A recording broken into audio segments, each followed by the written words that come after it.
Hey you guys, my name is Chris Lewandowski. I'm a dentist in Scottsdale, Arizona, working at Princess Center Dentistry.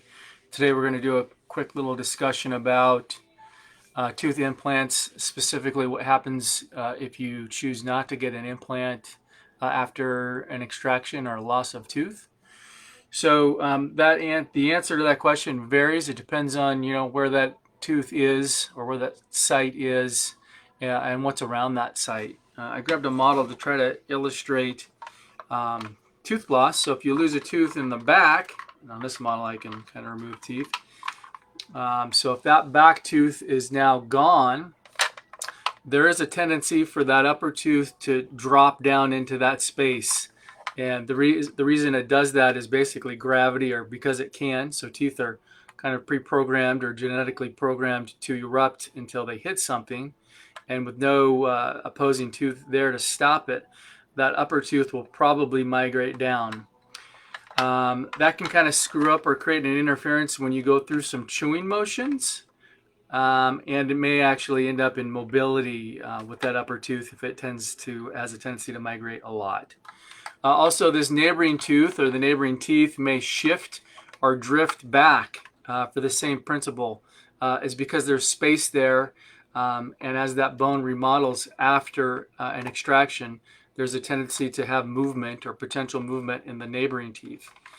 Now, if that's for a terminal back tooth, if it was this tooth that's gone, now you have a tendency for both of these teeth to kind of drift or shift into that place just because they can. Same thing as that the upper tooth may also drop down into that spot. When you're missing an upper tooth, lower teeth don't have as big of a tendency to migrate up, but they can. But the same principle will apply, that the neighboring teeth can shift into those spots. Also, the longer that tooth is missing, the less likely you will have bone that's dense enough to receive an implant. It's based off the use it or lose it theory, where the blood supply over time in an area that's not being used will diminish, and that bone quality will also diminish.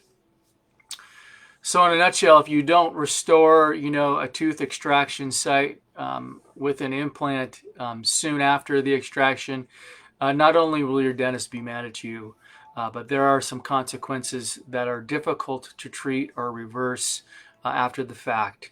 So the best treatment is to pursue getting a tooth in its place as soon as you reasonably can after an extraction.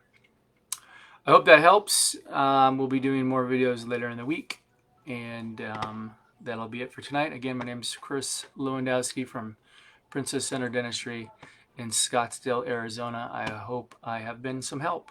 Thank you. Have a great night.